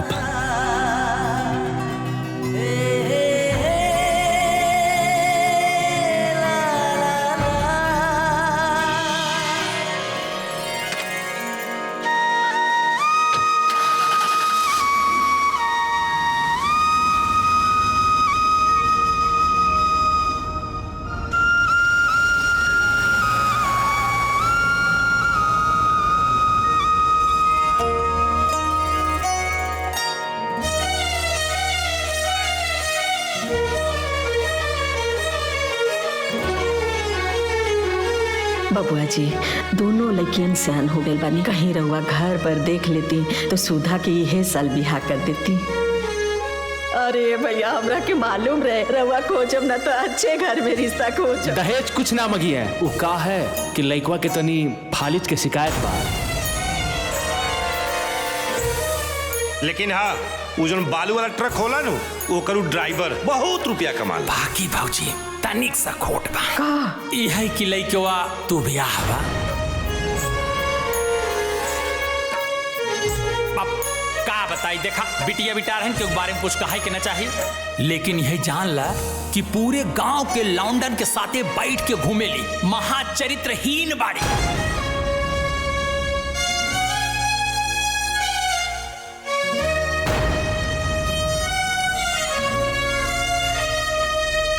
तब बाबूजी ये रहल हमनी के शादी के दुख भरल स्ट्रगल के कहानी।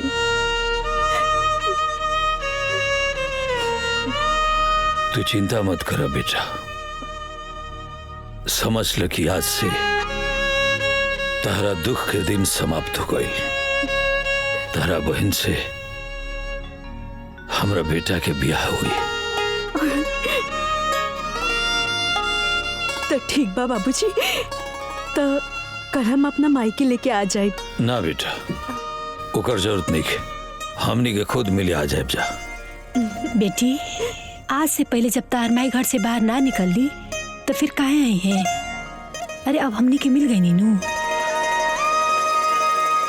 ठीक बा माँ जी, अब हम जात बानी, न तो माई दीदी ना परेशान हो जाए। बेटा इनके के बढ़िया से घरे ले जाके पहुंचा दो। जी बाबूजी। चला चला।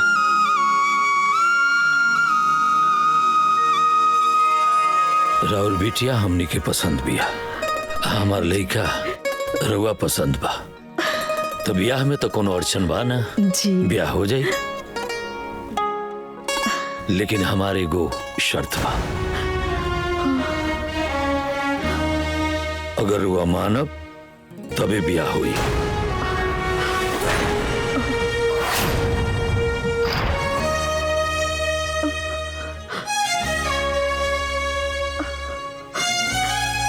कैसन शर्त?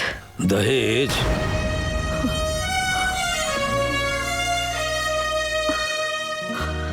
रुआ 1 करोड़ रुपया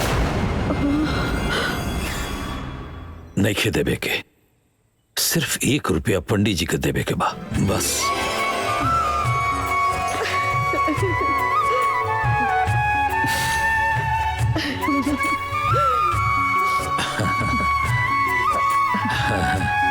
भाई साहब हम अगर अपन बेटी लोगन के कुछ ना दे तो गांवपुर के लोग का कही हैं, और फिर रवो के घरे तो देखे वाला लोग आई हैं। राउर इज्जत के सवाल। रुआ चिंता मत कर, हम पहले ही सारा सामान रुआ घरे पहुंचवा दे, रुआ गांव समाज के दिखा दे, राउरो श्रद्धा रह जाई बस।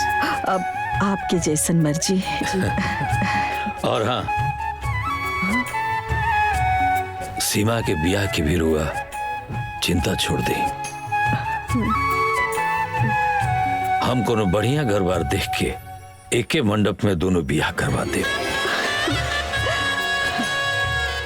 ठीक बा?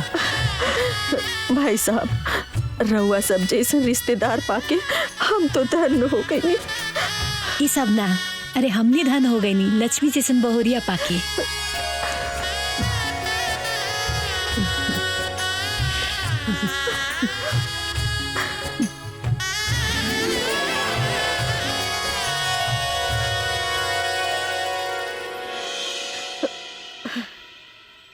भगवान के कृपा से हमार बेटी के कितना बढ़िया घर बर मिल गईला, नहीं तो आज के युग में इतना बढ़िया घर परिवार दिया लेके खोजले से ना मिला। सही कहत बाड़ू माई, दीदी के नसीब ना बहुत तेज बाटे, ना तो ए समय में ऐसन सोच वाले लोग कहाँ मिलेला। बतावा, दहेज लेवे के बजाय ऊपर से शादी का पूरा खर्चा उठावत बाड़ी, और तो ऊपर से हमन के मान सम्मान बढ़ावे खातिर दहेज का पूरा सामानो खरीदत बाटे। सही में माई उन लोग के कोनो जोर नहीं खे। खोजले के बाड़े जे खोजले बाड़े ना ओकरा कोनो जोड़ नहीं खे। ए भाई सुनली हा जोखन के भतीजी सुधा के बियाह बहुत बड़ घर में होके जात बाटे। हाँ भैया हमहू सुनली कि लइकवा तो इंजीनियर बा, इनकर ते भाग खुल गइल बा। वाह का नसीब बा भाई। अरे भैया बहुते बढ़िया भइल बियाह के लेके। बेचारी कितना परेशान रहली है, केहू साथ ना देहलस, नात रिश्तेदार गांवपुर के लोग केहू साथ ना देहलस। देखा भैया जेकर केहू सहारा ना होला ओकर सहारा भगवान होला। अब देखा घर बैठले ऐसन रिश्ता मिल गई केहू सोचले ना रहल। देखा भैया जौन किस्मत में लिखल बा ना वो होके रही, ओकरा के ना केहू ना मिटा सकेला। वो कहल जाला ना भावे मिट सकेला ना त्रिपुरारी। भाई जी रउआ जब कहत बानी तो रिश्ता निम्मने होखी। अब ए विषय में हम बेसी सोच विचार नाई करे चाहत बाटी। रउआ जैसे कहीं वैसे हम अपने लइकन के बियाह करे खातिर तैयार बानी बस। अरे भाई वो तो ठीक बा, लेकिन एक बार लइको से पूछ ली तो ओकरो पसंद ना पसंद हो सकेला। अरे चाचा जी ऐसन काहे कहत बनी, हमार पसंद का रउआ लोग के पसंद से बढ़ के बा।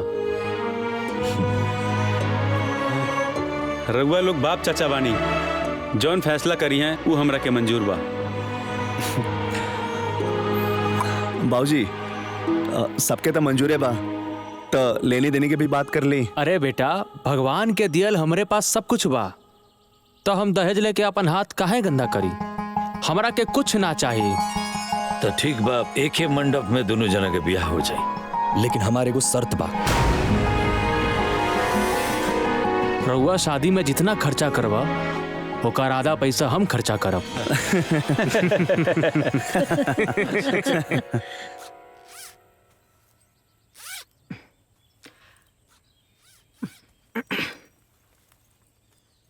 अरे धिया बिहानियर आ गइल बार तू स्कूले जात बाड़ू। अरे माई इतना जल्दी नौकरी ना छोड़ल जाला, केहू हमरे जगह आ जाई तो ओकरे बाद छोड़ दे। हम बोल देले बानी। दीदी के ससुर जी के फोन आ रहल बा, ली बतियाई। हम का बतियाई, तू बतिया। बाबूजी प्रणाम। खुश रह खुश रह। सब बढ़िया बा ना? हाँ बाबूजी सब ठीक बा। तार माई कहाँ बाड़ी? माई एजा बाड़ी। तनी बात करावो। ली बात करी माई, बात करी ना। भाई साहब प्रणाम। प्रणाम प्रणाम। कहा तनी कि सीमा बिटिया के ब्याह तय हो गई। बड़ा बढ़िया परिवार बा, सीधा साधा लोग बा, बहुत बड़ मनई बा। लइका डॉक्टर बा, ठीक बा ना? ठीक बा भाई साहब। तो कहता नहीं कि दोनों जानी के ब्याह एक ही मड़वा में हो जाए। अब भाई साहब वो सब तो ठीक बा, लेकिन दूधू को ब्याह हम कैसे संभाल पाए? रौरा चिंता मत करी, सब हो जाए। ठीक बा भाई साहब, जैसन राउर इच्छा। प्रणाम। आयो दादा, आयो दादा। अरे अमर बिटिया लोग।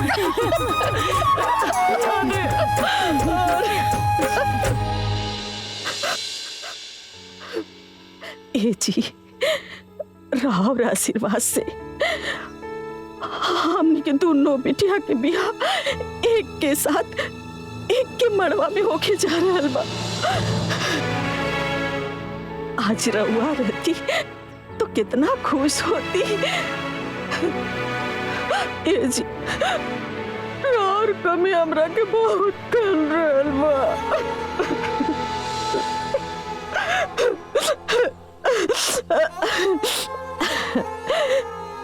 ई देखी दोनों बिटिया के बियाह के कार्ड बा।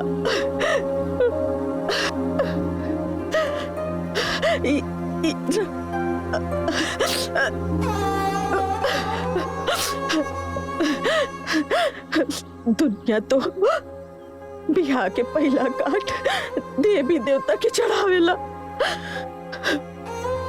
बाकी हमरा खातिर तो हमार देवी हमार देवता सब रहुए बनी जी। रहुआ जहाँ बानी दोनों बेटी के आशीर्वाद दी। काहे से कि हर बेटी के बाबुल के आशीर्वाद जरूरी हो खेला जी।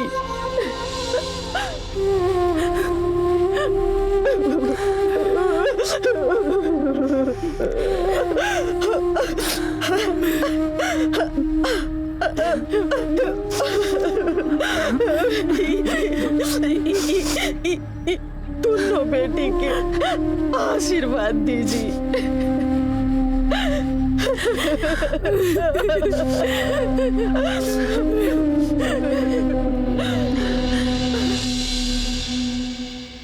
ए जी, हाय देखी ना, एक जनी के बिया डॉक्टर से और एक जनी के बिया इंजीनियर से। वो ऐसन घर में जे इस क्षेत्र के सबसे बड़का बड़ मनी है। हमनी के व्यवहार खराब ना भई रही त ई लोग भी हमनी के हारे माने में काम अइतन ना। आखिर व्यवहार खराब के कैलस? तू ही ना। जब हम समझावत रहली तब तू ना समझत रहलू है। अब पछताए से का फायदा? ए जी सुनी ना, कैसे ही कौनो हिसाब से उन लोग के मनाई ना। ए जी खुश करी ना। कौन हिसाब लगाए, कैसे मनाई? हमरा तब कुछ समझे में नहीं किया आवत। अब हम बताओ तनी ना, काहे ना 50,000 रुपया दे दियल जाओ, सब खुश हो जाए। हैं? हाँ, ये आइडिया ठीक बा।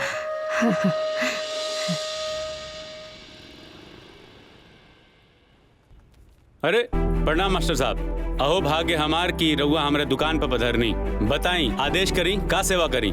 ए चाय ले क्या? नहीं, चाय रहे दी, साड़ी वाड़ी दिखाई, बिटिया के ब्याह बा। अरे का रेट में ली आई? पागल है का? इस सेठ हई, दुकान के जौन जौन बढ़िया साड़ी बा उ ले जाके दिखा द। आइए चल चल। ये देखिए पीली वाली जॉर्जेट साड़ी, ये ललकी साड़ी दुल्हन पे एकदम एक नंबर लगेगा। लो, कैसन बा? बहुत बढ़िया साड़ी बा। अच्छा, दो जगह एक से एक पैक कर दे, सही रही ना? बिल्कुल निमन रही भाई जी। अरे आप लोग जाइए, हम घरे पहुंचवा दे। भूलैया मत, न तो बरतिया तरह के गरी है सब।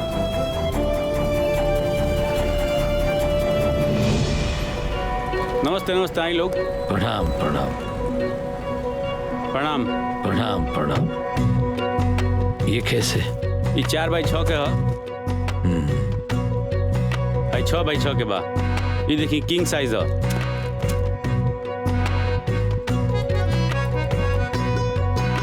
कुल मखमली सोफा है।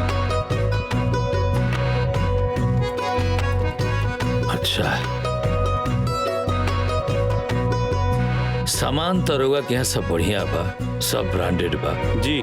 रुआ के जौन हम लिस्ट देले बनी जी, ओमे जैसे फ्रिज भइल, एसी बा, सोफा सेट बा, तमाम जितना चीज रुआ के लिस्ट में देले बनी ओकरा के रुआ भेजवा दे। ठीक पता बा। पर ये तो आपके पता नहीं है, लेकिन यही पता पर भेजवाओ के बा। अच्छा, यही पे भेजवा दे। जी, और पेमेंट हो जाए। ठीक बा, चले के। ठीक बा। रउआ के का बनवाए? सब कुछ बनवाओ के बा। सब कुछ में मतलब का चाहिए? मतलब नाक के, कान के, बाली, मंगटी का, सिकड़ी, अंगूठी, सब कुछ बनवाओ के बा। अरे भैया, जब बेटा बिहल जाता नहीं तो ज्वेलरी चाहिए ना। अरे सब बन जाए। बबुआ भैया काहे बोले नहीं हमरा के? ओ भौजी कहा ना कि 50,000 रुपया ले ले, हमरा तरफ से बरातीन के खर्च करे के। अरे हमारे तरफ से भी 50,000 रुपया भगिनी के ब्याह में। अरे भैया बबुआ, हमरा के इतना पैसा के का जरूरत बा? लइकवा वाला तो इतना सब कुछ करेले बा, हमरा के इतना पैसा की जरूरत नहीं के। रखी रहुआ लोग, हम ना ले सकेनी। अब दीदी न्योता समझ के रख ली ना। छोटको, न्योता उतना ही लेवे के चाहिए जितना वापस कर सका। और हमार हैसियत नहीं खे कि हम इतना न्योता ले सकी। हमार बेटियन के बिहा धनवान घर में भले भइल बा, बाकी हम ओइसने बानी। रवा लोगन के न्योता करे के बा ना तो 150 कर दी, ताकि हम तू लोगन के लइकन के बिहा में 150 दे सकी।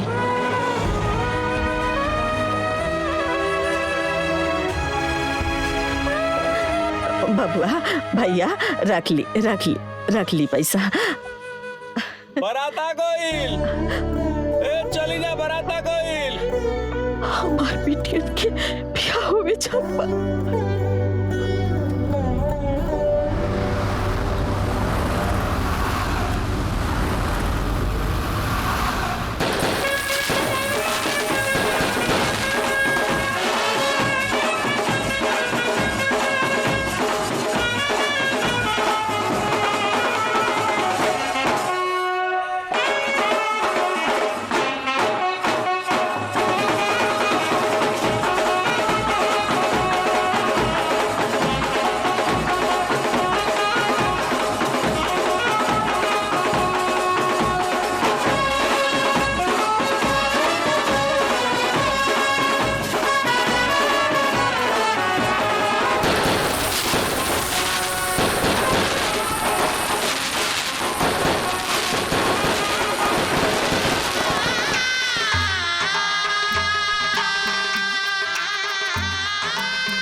पुंडरीकाक्षं च वायाभ्यन्तरा शुचिः हरि ओं गणानां त्वा गणपतिवङ्गवामहे प्रियाणां त्वा प्रियपतिवङ्गवामहे निधीनां त्वा निधिपतिवङ्गवामहे वसो ममयामजानि गर्भदमा त्वमजासि गर्भद्धमः सर्वमङ्गलमाङ्गल्ये शिवे सर्वार्थसाधिके शरण्ये त्र्यम्बके गौरी नारायणी नमोस्तुते। कन्या को बुलाइए।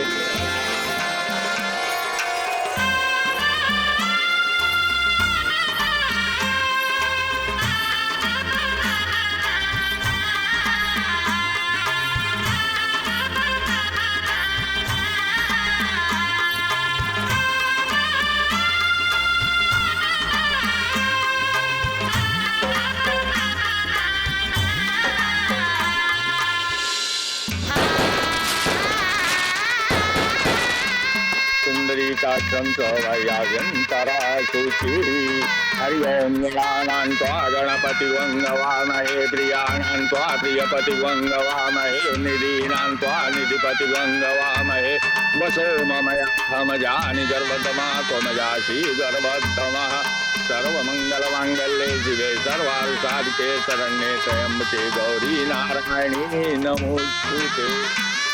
हरि ओं गणानां त्वा गणपतिवङ्गवामहे प्रियाणां त्वा प्रियपतिवङ्गवामहे निधीनां त्वा निधिपतिवङ्गवामहे वसो ममयामजानि गर्भदमा त्वमजासि गर्भद्धमः। कन्यादान के लिए भी संपत्ति आ जाइए। कौन करेगा कन्यादान?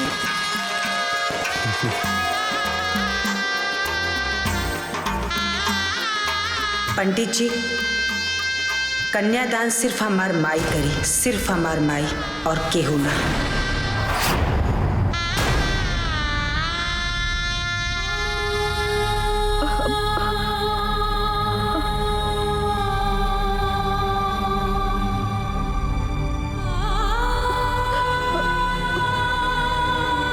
अरे बिटिया, कन्यादान सौभाग्यवती ही कर सकती है। आपकी माँ कैसे कर सकती है? आपके बाबूजी नहीं हैं। लेकिन पंडित जी हमन के दोनों के माई बाबूजी के फर्ज निभा सकेले, माई के प्यार और बाबूजी के दुलार दे सकेले, तो हमन के कन्यादान काहे ना कर सकेले पंडित जी?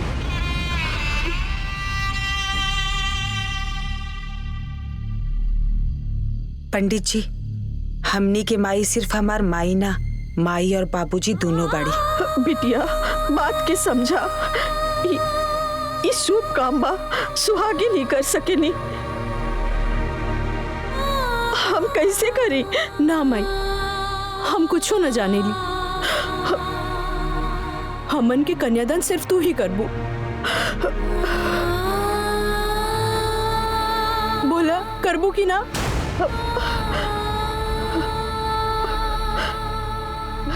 अब हाँ करब।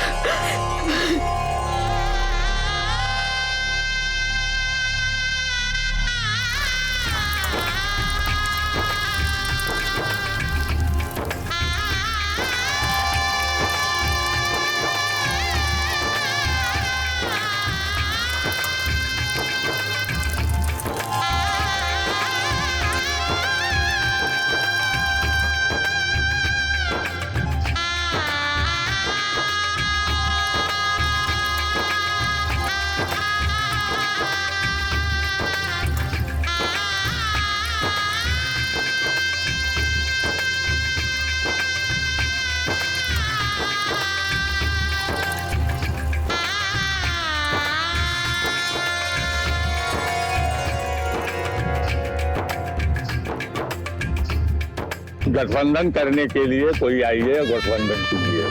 आओ हो, एगो तू कह दे, एगो हम कह देता नहीं।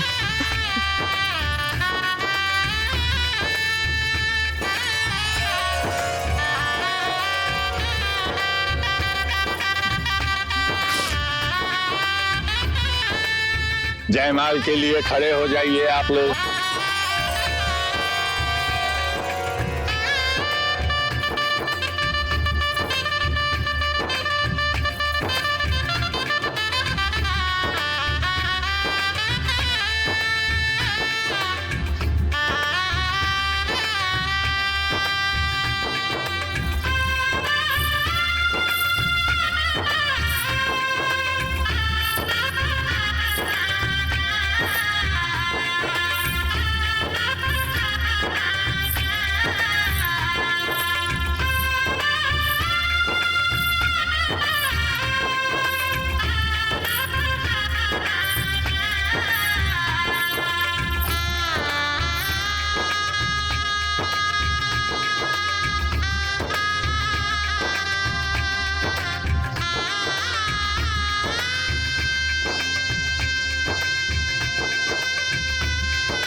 माई तोहरा ही आके दुलारी रहनी, बाबूजी के प्यारी रहनी।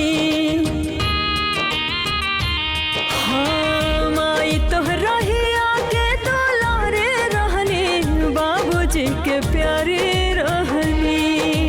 हमके भुला न जाइए रे माई, तोहरो याद माई बड़ी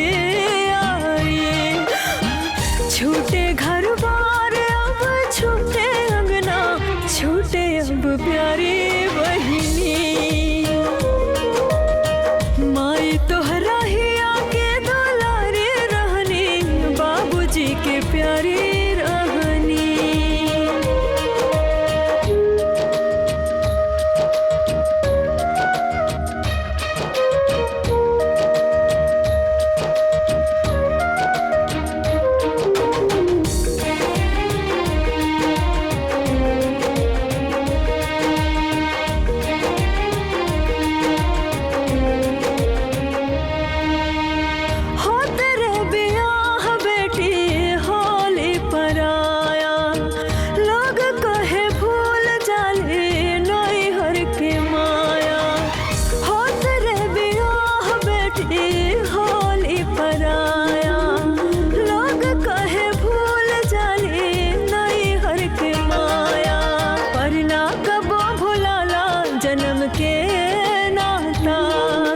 रचले बड़े ऐसन रचना विधाता, माई तोहरा ही आके दुलारी रहनी, बाबूजी के प्यारी रहनी। माई तोहरा ही आके दुलारी रहनी, बाबूजी के प्यारी रहनी।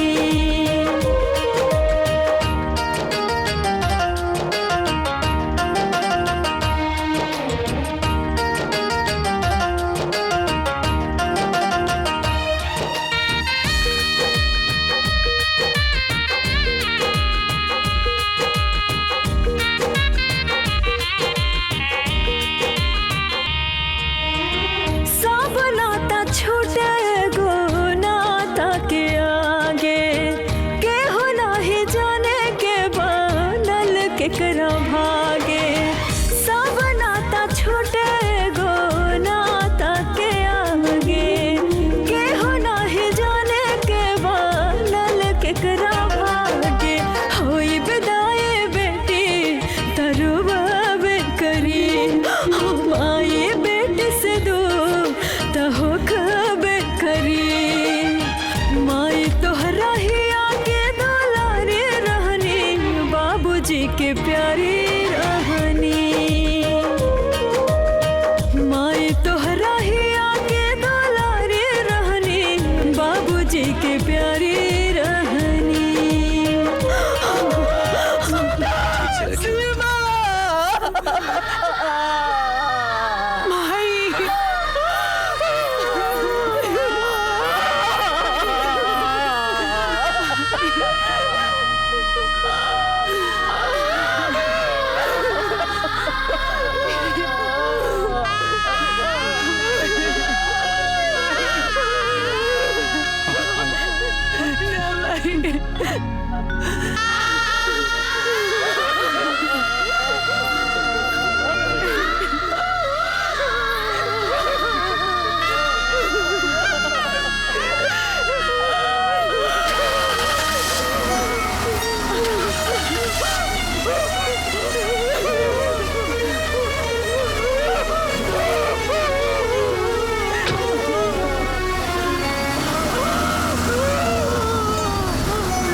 दीदी संभाली, दीदी दीदी दीदी दीदी पानी पानी पी ली दीदी, पानी पानी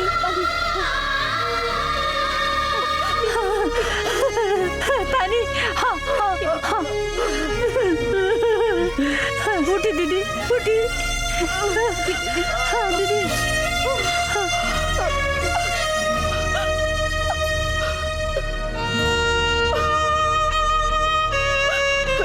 समझी जी हमार बेटियन के ख्याल रखब।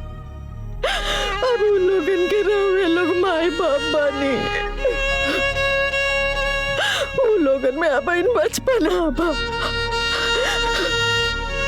अगर कुछ भूल चूक हो जाए तो उन लोगन के माफ कर दे। कैसन बात करता नहीं रुआ, बिल्कुल चिंता मत करी। राउर बेटी लो हमनी के बहू हलो, और बेटी बहू में हमनी के कोनो फर्क ना करे ले जा।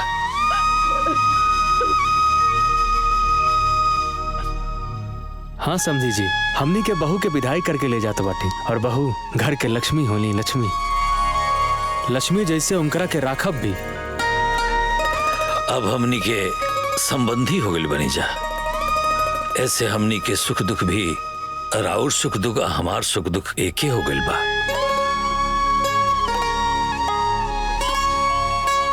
और ब्याह कोनो दूर थोड़े के लिए बनी, जब रुआ इच्छा हुई रुआ मिले चली आए, चाहे रुआ आदेश करे हम वो लोग के विदा कर दे। हाँ समझिन जी, हमनी के संबंध भइल है, समझौता ना। इस सब के रौरा चिंता छोड़ दी।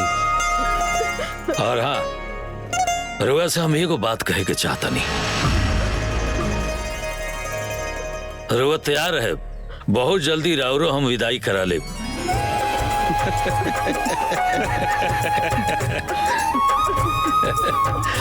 अरे तैयार बानी ना?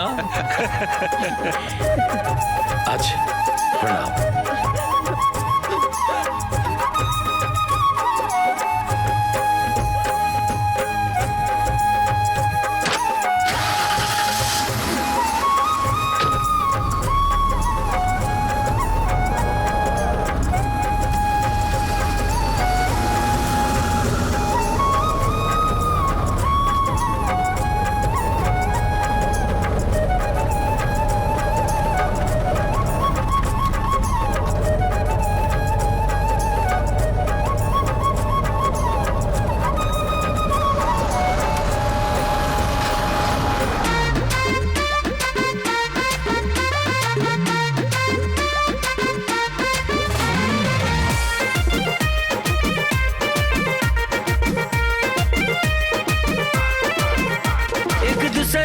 खातिर दोनों बार खोजे, निमन लोग निमन द्वार निमन घर खोजे।